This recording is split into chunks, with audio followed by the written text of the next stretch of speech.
Good morning all. അപ്പൊ നമ്മള് Indian economic ഡെവലപ്മെന്റിന്റെ second chapter ആണ് പഠിച്ചുകൊണ്ടിരുന്നത്.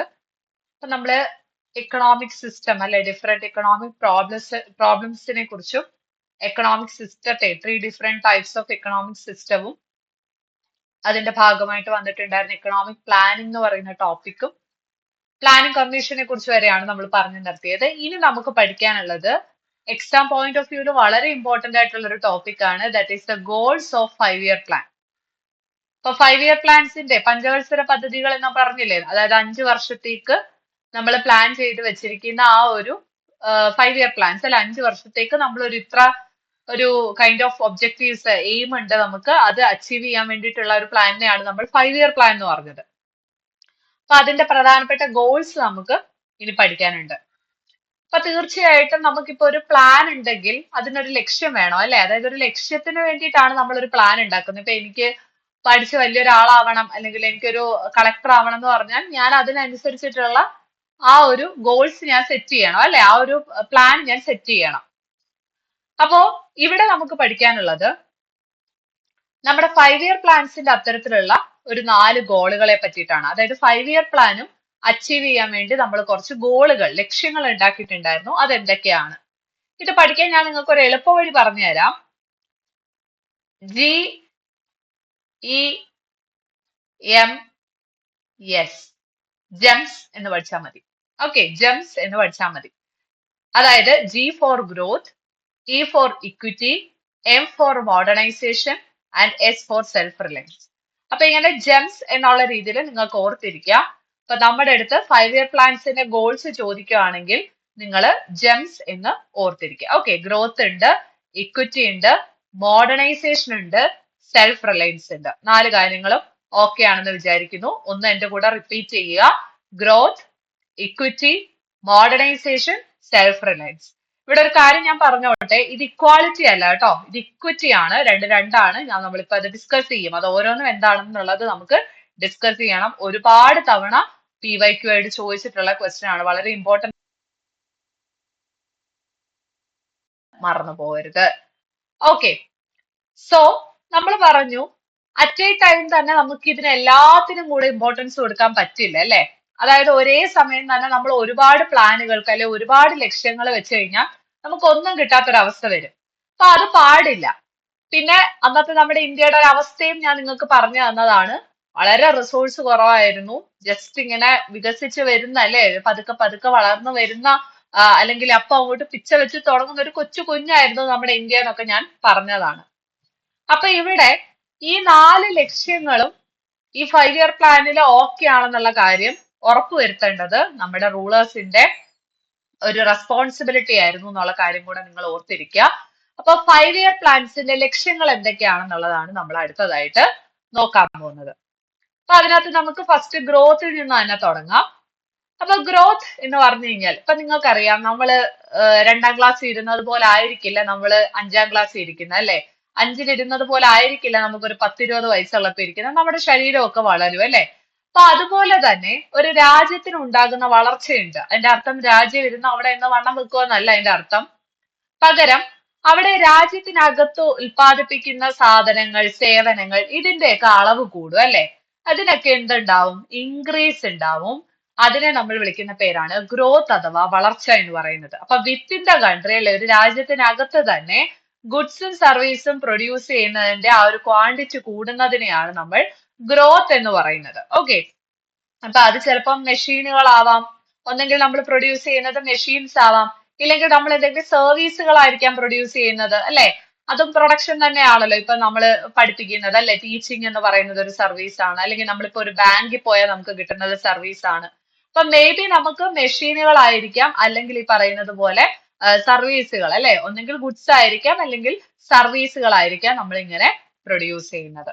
അപ്പൊ ഇതിനെയാണ് നമ്മൾ എന്തെന്ന് പറയുന്നത്? ഗ്രോത്ത് എന്നുകൊണ്ട് ഉദ്ദേശിക്കുന്നത് അല്ലെ. ഗ്രോത്ത് എന്ന് പറഞ്ഞു കഴിഞ്ഞാൽ സിംപ്ലി ഇതാണ് നമ്മൾ ഉദ്ദേശിക്കുന്നത്. അപ്പൊ അവിടെ നിങ്ങൾ ഒരു കാര്യം ഓർക്കുക, നമ്മുടെ ഒരു രാജ്യം വളർന്നു എന്ന് നമുക്ക് മനസ്സിലാവണമെങ്കിൽ അവിടെ നമ്മൾ ഉപയോഗിക്കുന്ന ഒരു ഇൻഡിക്കേറ്റർ ആണ് GDP എന്ന് പറയുന്നത്. നിങ്ങൾ ഇപ്പോ 2 റോഡ് അങ്ങോട്ടും ഇങ്ങോട്ടും കിടക്കുന്നു, നിങ്ങൾ ഇങ്ങനെ സ്കൂട്ടറിൽ വരികയാണ്. അല്ലെ, ബൈക്കിൽ ഇങ്ങനെ വരുവാണ്. അപ്പൊ നിങ്ങളുടെ ബാക്കിൽ വരുന്ന വണ്ടിക്കാരനോട് നിങ്ങൾക്ക് ഇടത്തോട്ടാ തിരിയണ്ടേന്ന് പറയണമെങ്കിൽ നിങ്ങൾ ഇൻഡിക്കേറ്റർ ഇട്ട് കൊടുക്കും അല്ലെ, ഇടത്തേക്ക് നിങ്ങൾ ഇൻഡിക്കേറ്റർ ഇട്ട് കൊടുക്കും. ഇപ്പൊ ഇൻഡിക്കേറ്റർ എന്ന് പറഞ്ഞ ഒരു സൂചനയാണ്. അതുപോലെ നമ്മുടെ ഇന്ത്യയുടെ ഗ്രോത്ത് മനസ്സിലാക്കാൻ, ഇന്ത്യയുടെ എന്നല്ല ഏതൊരു രാജ്യത്തിന്റെയും ഗ്രോത്ത്, എക്കണോമിക് ഗ്രോത്ത് മനസ്സിലാക്കാൻ വേണ്ടി നമ്മൾ ഉപയോഗിക്കുന്ന ഒരു ഇൻഡിക്കേറ്റർ ആണ് GDP അഥവാ ഗ്രോസ് ഡൊമസ്റ്റിക് പ്രോഡക്റ്റ് എന്ന് പറയുന്നത്.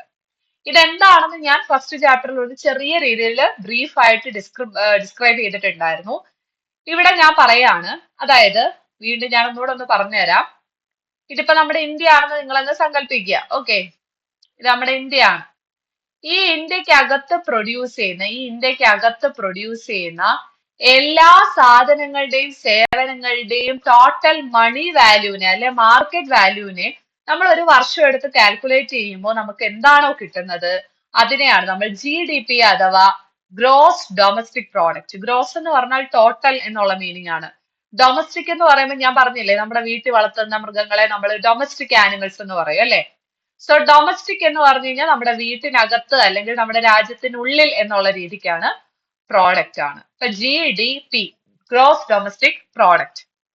അപ്പോ ഒരു രാജ്യം വളരുന്നുണ്ട് എന്ന് മനസ്സിലാക്കണമെങ്കിൽ അവിടെ നമുക്ക് GDP ഇൻക്രീസ് ചെയ്യേണ്ടതായിട്ടുണ്ട്. എന്നാൽ GDP എന്താണെന്ന് ചോദിച്ചു കഴിഞ്ഞാൽ നിങ്ങൾക്ക് ഇങ്ങനെ പറയാം, GDP എന്ന് പറഞ്ഞാൽ it is the total market value of all the goods and services generated in A nation in A given year. ഒരു വർഷം പ്രൊഡ്യൂസ് ചെയ്യുന്ന എല്ലാ സാധനങ്ങളുടെയും സേവനങ്ങളുടെയും ടോട്ടൽ മണി വാല്യൂവിനെ അല്ലെ മാർക്കറ്റ് വാല്യൂവിനെ നമുക്ക് GDP എന്ന് പറയാം. ഇപ്പൊ ഞാനൊരു എക്സാമ്പിൾ പറയാണ്. ഇപ്പം എന്റെ കയ്യിൽ ഇത് ഇത്രയും ചെറിയൊരു കേക്ക് ഉണ്ട്, അവിടെ ഒരു 5 പേരുണ്ടെന്നിരിക്കട്ടെ. ഓക്കെ, ആൻഡ് എന്റെ കയ്യിൽ ഇത്രയും വലിയൊരു കേക്ക് ഉണ്ട്, എന്നാൽ 5 പേര് തന്നെയാണെന്ന് ഇരിക്കട്ടെ. നമുക്ക് ഈ ഒരു കേക്കിനെ നമുക്ക് ഇങ്ങനെ 5ആയിട്ട് ഞാൻ മുറിച്ചു എന്നിരിക്കട്ടെ. ഓക്കെ, ഇതിപ്പോ 5ആയില്ലേടെ, ഇതിപ്പോ 5ആയിട്ട് നമ്മൾ മുറിച്ചു. ഇത് 6ആയോ? അല്ല 5.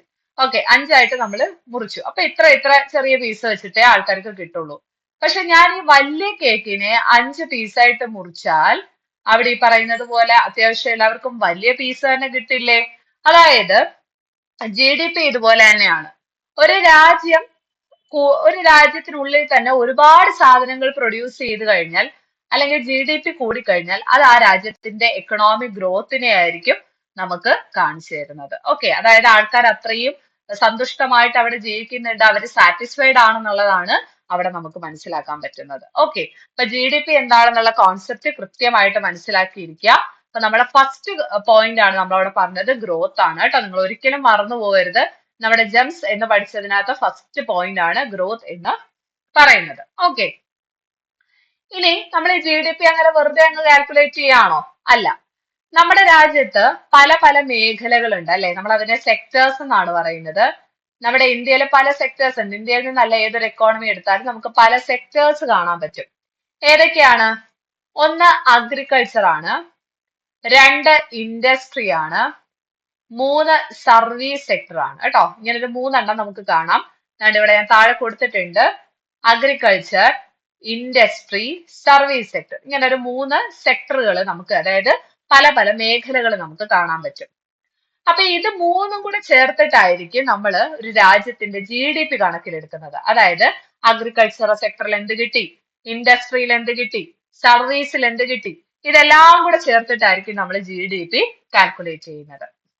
അപ്പൊ ഇതിൽ ഓരോ മേഖലകളും നമുക്ക് നമുക്ക് കോൺട്രിബ്യൂട്ട് ചെയ്തിട്ടുള്ളതിനെ വെച്ചിട്ട് നമ്മൾ ഒരു സ്ട്രക്ചറൽ കോമ്പോസിഷൻ തയ്യാറാക്കും. സ്ട്രക്ചറൽ കോമ്പോസിഷൻ, അതായത് അഗ്രികൾച്ചർ മേഖല നമുക്ക് എന്ത് തന്നു, ഇൻഡസ്ട്രി നമുക്ക് എത്ര തന്നു, സർവീസ് സെക്ടർ നമുക്ക് എത്ര തന്നു എന്നുള്ളത് മനസ്സിലാക്കിയിട്ടായിരിക്കും നമ്മൾ ഈ പറയുന്ന എന്താണ് GDP കണക്കിലാക്കുന്നത്. അപ്പൊ അതിനെ നമ്മൾ വിളിക്കുന്ന പേരാണ് സ്ട്രക്ചറൽ കോമ്പോസിഷൻ എന്ന് പറയുന്നത് കേട്ടോ. Structural composition മറന്നുപോകരുത്. ഓക്കെ, ഇപ്പം ചില രാജ്യങ്ങൾ നോക്കിക്കഴിഞ്ഞാൽ കൂടുതലും ഇൻഡസ്ട്രികൾക്കായിരിക്കും ഇമ്പോർട്ടൻസ് കൊടുക്കുന്നത്. മറ്റു ചില രാജ്യങ്ങളാണെന്നുണ്ടെങ്കിൽ എന്തായിരിക്കും, ഈ പറയുന്നത് പോലെ കൃഷിക്കായിരിക്കും. ഇപ്പൊ നമ്മുടെ ഇന്ത്യ എന്നൊക്കെ പറയുന്നത് കൃഷിക്കല്ലേ ഇമ്പോർട്ടൻസ് കൊടുക്കുന്നത്. അപ്പൊ അങ്ങനെ നമുക്ക് പറയാനായിട്ട് പറ്റും. ഓക്കെ, അപ്പൊ ഇതാണ് അതിന്റെ ഒരു ബേസിക് കോൺസെപ്റ്റ് എന്ന് പറയുന്നത്. അപ്പൊ എന്താണ് ഗ്രോത്ത് എന്നുള്ളത് നമ്മൾ പറഞ്ഞു അല്ലെ. സാധനങ്ങളുടെയും സേവനങ്ങളുടെയും പ്രൊഡക്ഷൻ ഒരു രാജ്യത്തിനകത്ത് കൂടുന്നതിനെയാണ് നമ്മൾ ഗ്രോത്ത് എന്ന് പറയുന്നത്. ആ സാധനങ്ങളാവാം അത് സേവനങ്ങളാവാം എന്നുള്ളത് പറഞ്ഞു. അത് നമുക്ക് അളക്കണമെന്നുണ്ടെങ്കിൽ, അത് മനസ്സിലാക്കണമെന്നുണ്ടെങ്കിൽ നമുക്ക് GDP കൂടണം. അങ്ങനെയാണെങ്കിൽ GDP എന്താണെന്നുള്ള കാര്യം നമ്മൾ പറഞ്ഞു. ആ GDP മനസ്സിലാക്കാൻ നമുക്ക് സ്ട്രക്ചറൽ കോമ്പോസിഷൻ, ഇക്കോണമിയുടെ സ്ട്രക്ചറൽ ഘടനാപരമായ ആ ഒരു കോമ്പോസിഷൻ നമ്മൾ മനസ്സിലാക്കണം അല്ലെ. അപ്പൊ അഗ്രികൾച്ചർ സെക്ടറിൽ നിന്ന് എത്ര കിട്ടി, ഇൻഡസ്ട്രിയിൽ നിന്ന് എത്ര കിട്ടി, സർവീസ് സെക്ടറിൽ നിന്ന് എത്ര കിട്ടി എന്നുള്ളത് നമ്മൾ മനസ്സിലാക്കണം. ഓക്കെ, നിങ്ങളൊന്ന് ശ്രദ്ധിച്ചു നോക്കിയാൽ മതി. മിക്കവാറും ഉള്ള ഡെവലപ്ഡ് ആയിട്ടുള്ള രാജ്യങ്ങൾ, ഇപ്പൊ USA പോലത്തുള്ള രാജ്യങ്ങൾ എടുത്താൽ അവിടെ ഈ പറയുന്ന അഗ്രികൾച്ചർ എന്ന് പറയുന്നത് കുറവായിരിക്കും താരതമ്യേന. അഗ്രികൾച്ചറിന്റെ കോൺട്രിബ്യൂഷൻ കുറവായിരിക്കും, ഇൻഡസ്ട്രി കൂടുതലായിരിക്കും. കാരണം അതുവഴിയായിരിക്കുമല്ലോ കൂടുതൽ ആൾക്കാർക്ക് നമുക്ക് ജോലി കൊടുക്കാൻ പറ്റുന്നത്. അപ്പൊ ഇൻഡസ്ട്രിയൽ സെക്ടർ ഈ പറയുന്നത് പോലെ കൂടുതലും, അഗ്രികൾച്ചർ സെക്ടർ കുറവുമായിരിക്കും മിക്കവാറും ഡെവലപ്ഡ് രാജ്യങ്ങളിലൊക്കെ. ഓക്കെ, ഇനി കുറച്ചുകൂടെ ഡെവലപ്പ് ആവുന്ന രാജ്യങ്ങൾ നിങ്ങൾ നോക്കിക്കഴിഞ്ഞാൽ, അതായത് ഹയർ ഡെവലപ്ഡ് ആയിട്ടുള്ള രാജ്യങ്ങൾ നോക്കിക്കഴിഞ്ഞാൽ അവിടെ സർവീസ് സെക്ടറിനായിരിക്കും കൂടുതൽ ഇമ്പോർട്ടൻസ് ഉണ്ടാവുക. ബാക്കിയുള്ള രണ്ട് സെക്ടർ വെച്ച് നോക്കുമ്പോൾ ഈ പറയുന്നത് പോലെ സർവീസ് സെക്ടർ മുന്നിട്ട് കയറുന്നതായിട്ട് നിങ്ങൾക്ക് കാണാൻ പറ്റും. അപ്പം ഒരു ഡെവലപ്ഡ് രാജ്യങ്ങളിൽ രാജ്യത്ത് എന്ത് കുറവായിരിക്കും? അഗ്രികൾച്ചർ കുറവായിരിക്കും, ഇൻഡസ്ട്രിക്കായിരിക്കും കൂടുതൽ ഇമ്പോർട്ടൻസ്. എന്നാൽ കുറച്ചുകൂടി ഡെവലപ്പ് ആയാൽ അവിടെ സർവീസ് സെക്ടറിനായിരിക്കും ഇമ്പോർട്ടൻസ് എന്നുള്ള കാര്യം നിങ്ങൾ ഓർത്തിരിക്കുക. അതായത് ഒരു രാജ്യം വികസിക്കുന്നതിനനുസരിച്ച് അവിടെ കുറച്ച് സ്ട്രക്ചറൽ ആയിട്ടുള്ള മാറ്റങ്ങൾ ഉണ്ടാവും, സെക്ടറുകളിൽ മാറ്റങ്ങൾ ഉണ്ടായിരിക്കും എന്നുള്ള കാര്യം നിങ്ങൾ മറന്നു പോകരുത്. ഓക്കെ, ഇപ്പൊ നമ്മുടെ ഇന്ത്യയുടെ കേസ് തന്നെ എടുത്തു നോക്ക്. ഇന്ത്യ 1990 വരെ ഇന്ത്യയുടെ സർവീസ് സെക്ടറിന്റെ എന്താണ് കോൺട്രിബ്യൂഷൻ എന്ന് പറയുന്നത് വെറും 40.59, അതായത് ഏകദേശം ഒരു 41 അടുപ്പിച്ച് അല്ലെ, 40.6% അടുത്തായിരുന്നു ഈ പറയുന്ന 1990 ഇന്ത്യയുടെ സർവീസ് സെക്ടറിന്റെ ഷെയർ എന്ന് പറയുന്നത്. സർവീസ് സെക്ടർ എന്ന് പറയുമ്പോൾ സേവന മേഖലകളാണ്. എന്നാൽ 1991 ഇത് നമ്മൾ അടുത്ത ചാപ്റ്ററിൽ കുറച്ച് ഡീറ്റെയിൽ ആയിട്ട് പഠിക്കും. 1991 ശേഷം ഇന്ത്യയിലെ ഈ ഒരു സർവീസ് സെക്ടറിന്റെ ഷെയർ വല്ലാതെ കൂടുന്നതായിട്ട് നമുക്ക് കാണാൻ പറ്റും. ഓക്കെ, വല്ലാതെ കൂടുന്നതായിട്ട് നമുക്ക് കാണാൻ പറ്റും. അപ്പൊ ഇത് നമ്മൾ മൂന്നാമത്തെ ചാപ്റ്ററിൽ പഠിക്കുന്നുണ്ട് കേട്ടോ, അത് ഡീറ്റെയിൽ ആയിട്ട് തന്നെ അവിടെ പോകുന്നുണ്ട്. അപ്പോ ഒരു രാജ്യം വികസിക്കുന്നു എന്നുള്ളതിന്റെ ആ ഒരു ലക്ഷണമാണ് അല്ലെ ഇൻഡിക്കേഷൻ ആണ് ഏതെന്ന് പറയുന്നത് അതിന്റെ ഓരോ സെക്ടറിലും ഉള്ള കോൺട്രിബ്യൂഷൻ. അപ്പൊ അഗ്രികൾച്ചർ സെക്ടർ ആണ് കൂടുതലെങ്കിൽ അവിടെ സ്വാഭാവികമായിട്ടും എന്താണ് ആ രാജ്യം അത്ര വികസിച്ചിട്ടില്ല എന്നാണ് അതിന്റെ അർത്ഥം. ഇൻഡസ്ട്രി ആണെന്നുണ്ടെങ്കിൽ വികസനത്തിലേക്ക് പോവുകയാണ് അല്ലെ, ഡെവലപ്ഡ് ആണ്. എന്നാൽ സർവീസിലേക്ക് പോകുമ്പോൾ ഹയർ ഡെവലപ്മെന്റ് ആണ് കാണിക്കുന്നതെന്നാണ് പറയുന്നത്. പക്ഷെ ഇന്ത്യ ഇപ്പം എന്താണ് ഇന്ത്യയുടെ ഒരു ഇന്നത്തെ ഒരു കേസ് നോക്കുവാണെങ്കിൽ അവിടെ എപ്പോഴും അഗ്രികൾച്ചർ സെക്ടറിലാണ് ഏറ്റവും കൂടുതൽ ആൾക്കാർ ജോലി ചെയ്യുന്നത് കേട്ടോ, ഇന്ത്യയുടെ കേസ് എടുക്കുവാണെങ്കിൽ. പക്ഷെ നമ്മുടെ കേരളം ഉണ്ടല്ലോ, നമ്മുടെ കേരളത്തിൽ ഏറ്റവും കൂടുതൽ ആൾക്കാർ ജോലി ചെയ്യുന്നത് സർവീസ് സെക്ടറിലാണ്. നമ്മുടെ കേരളവും ഇന്ത്യയും തമ്മിൽ തന്നെ അത്രയും വലിയൊരു ഗ്യാപ്പ് ഉണ്ട് കേട്ടോ. അപ്പൊ ഇത് നിങ്ങൾ മറന്നു പോകരുത്. 1990 വെറും 41% അടുത്ത് കിടന്ന നമ്മുടെ ഇന്ത്യയുടെ സർവീസ് സെക്ടർ ഇപ്പൊ ഏകദേശം 50-ന് മുകളിലാണ്. അപ്പൊ അതിന് കാരണം എന്താന്ന് ചോദിച്ചാൽ ആ ഒരു 1991 ചില കാര്യങ്ങളൊക്കെ നടക്കുന്നുണ്ട്. അപ്പൊ അതിന്റെ ഭാഗമായിട്ടാണ് നമ്മൾ പിന്നീട് പഠിക്കും. അതായത് ഇത് കൂടുന്നുണ്ട്, ഈ സർവീസ് സെക്ടറിന്റെ കോൺട്രിബ്യൂഷൻ ഒക്കെ കൂടുന്നുണ്ട്. അപ്പൊ സ്ട്രക്ചറൽ കോമ്പോസിഷൻ എന്ന് പറയുന്ന വാക്ക് കേൾക്കുമ്പോൾ നിങ്ങൾക്ക് ഓർമ്മ വരേണ്ടത് ഓരോ സ്ട്രക്ചറിലും ഓരോ സെക്ടറിലും നമ്മൾ ആ സെക്ടറുകൾ തരുന്ന കോൺട്രിബ്യൂഷൻ ആണ് നമ്മൾ ഉദ്ദേശിക്കുന്നത്. ഓക്കെ, അപ്പൊ ഫസ്റ്റ് ഗോൾ നിങ്ങൾക്ക് വ്യക്തമായെന്ന് ഞാൻ വിശ്വസിക്കുന്നു. ഫസ്റ്റ് ഗോളിൽ നമ്മൾ ഇത്രയും കാര്യങ്ങളെ പറഞ്ഞിട്ടുള്ളൂ കേട്ടോ. ഗ്രോത്ത് എന്താണെന്ന് പറഞ്ഞു, GDP-യുടെ കാര്യം ഓർക്കുക, അതുപോലെ ഈ കോമ്പോസിഷൻ ഓർക്കുക. ഇനി ഒരു ചെറിയ കാര്യം കൂടെ, നമ്മുടെ അവിടെ ഒരു ടെക്സ്റ്റില് ബോക്സിൽ കൊടുത്തിട്ടുള്ള ഒരു കാര്യമുണ്ട്. നിങ്ങളുടെ അടുത്ത് ചിലപ്പോൾ എക്സാമിന് ചോദിക്കുവേ, ആർക്കിടെക്ട് ഓഫ് ഇന്ത്യൻ പ്ലാനിങ് ആരാണ്? അതായത് നമ്മുടെ ഇന്ത്യൻ ആസൂത്രണത്തിന്റെ ശില്പി ആരാണെന്നൊരു ക്വസ്റ്റ്യൻ ചോദിക്കും. അപ്പൊ നിങ്ങൾ പറയണം അദ്ദേഹത്തിന്റെ പേരാണ് പ്രശാന്ത് ചന്ദ്ര മെഹലനോബിസ്. PC മെഹലനോബിസ് ആണ് ആരെന്ന് പറയുന്നത്, സോറി, PC മെഹലനോബിസ് ആണ് നമ്മുടെ ആർക്കിടെക്ട് ഓഫ് ഇന്ത്യൻ പ്ലാനിങ്, അതായത് ഇന്ത്യൻ പ്ലാനിങ്ങിന്റെ ശില്പി. പിതാവ് വേറെയാണ് കേട്ടോ, പിതാവ് പുള്ളിയല്ല. ആർക്കിടെക്ട് ഓഫ് ഇന്ത്യൻ പ്ലാനിങ് ആണ് PC മെഹലനോബിസ്. പ്ലാനിങ്ങിന്റെ പിതാവായിട്ട് കണക്കാക്കുന്ന വിശ്വേശ്വരയ്യയാണ്, അത് വേറെയാണ്. PC മെഹലനോബിസിനെയാണ് നമ്മൾ ശില്പിയായിട്ട് കണക്കാക്കുന്നത് എന്നുള്ള കാര്യം നിങ്ങൾ മറന്നു പോകരുത്. ഓക്കെ, ഇദ്ദേഹം എന്ന് പറയുന്നത് ഇന്ത്യയിലെ തന്നെ ഇന്ത്യ കണ്ടിട്ടുള്ളതിൽ വെച്ചിട്ട് ഏറ്റവും മികച്ച ഒരു സ്റ്റാറ്റിസ്റ്റീഷ്യൻ ഒക്കെ ആയിരുന്നു നമ്മുടെ PC മെഹലനോബിസ്.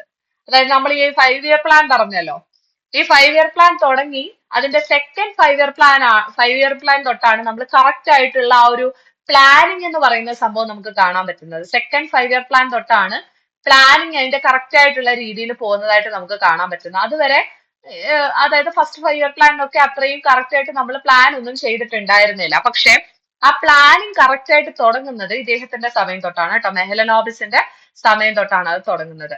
അപ്പോ ഇദ്ദേഹം വളരെ എന്താണ് വളരെ മിടുക്കനായിട്ടുള്ള ഒരു സ്റ്റാറ്റിസ്റ്റീഷ്യൻ ഒക്കെ ആയിരുന്നു. അപ്പൊ ഇദ്ദേഹത്തിന്റെ നേതൃത്വത്തിലാണ് നമ്മുടെ ഇന്ത്യൻ സ്റ്റാറ്റിസ്റ്റിക്കൽ എന്താണ് ഇൻസ്റ്റിറ്റ്യൂട്ട് ഒക്കെ സ്ഥാപിക്കുന്നത്. ഓക്കെ, ഇന്ത്യൻ സ്റ്റാറ്റിസ്റ്റിക്കൽ ഇൻസ്റ്റിറ്റ്യൂട്ടിനെ നമ്മൾ വിളിക്കുന്ന പേരാണ് ISI എന്ന് പറയും. അപ്പൊ ഇന്ത്യൻ സ്റ്റാറ്റിസ്റ്റിക്കൽ ഇൻസ്റ്റിറ്റ്യൂട്ട് ഒക്കെ തുടങ്ങുന്നത് ഇദ്ദേഹത്തിന്റെ നേതൃത്വത്തിലാണെന്നുള്ള കാര്യം ഓർത്തിരിക്കുക കേട്ടോ. അപ്പൊ ഇതൊരിക്കലും മറന്നു പോകരുത്. ആർക്കിടെക്ട് ഓഫ് ഇന്ത്യൻ പ്ലാനിങ് എങ്ങനെയാണെന്ന് ആരാണ് നമ്മുടെ അടുത്ത് ചോദിച്ചിട്ടുണ്ട്. അപ്പൊ PC മെഹ്ലനോബിസ് ആണെന്നുള്ള കാര്യം മറന്നു പോകരുത്. അദ്ദേഹം അത്യാവശ്യം നല്ല പഠിത്തമൊക്കെയുള്ള നല്ലൊരു വ്യക്തിയാണ് കേട്ടോ. അതായത് പുറത്തൊക്കെ കേംബ്രിഡ്ജ് യൂണിവേഴ്സിറ്റിയിലൊക്കെ പോയി പഠിച്ച വ്യക്തിയാണ്. പിന്നെ അദ്ദേഹം നേതൃത്വം കൊടുത്ത് പുറത്തിറക്കിയ ഒരു ജേണൽ, ഒരു മാസികയുണ്ട്. അതാണ് സാഖ്യ എന്ന് പറയുന്നത്. ഇപ്പോഴും ഓടിക്കൊണ്ടിരിക്കുന്ന ഒരു മാഗസിൻ ആണ് ഈ സാഖ്യ എന്ന് പറയുന്നത്. ജേണൽ ആണ് കേട്ടോ. സാഖ്യ ആണെന്നുള്ള കാര്യം ഓർത്തിരിക്കുക.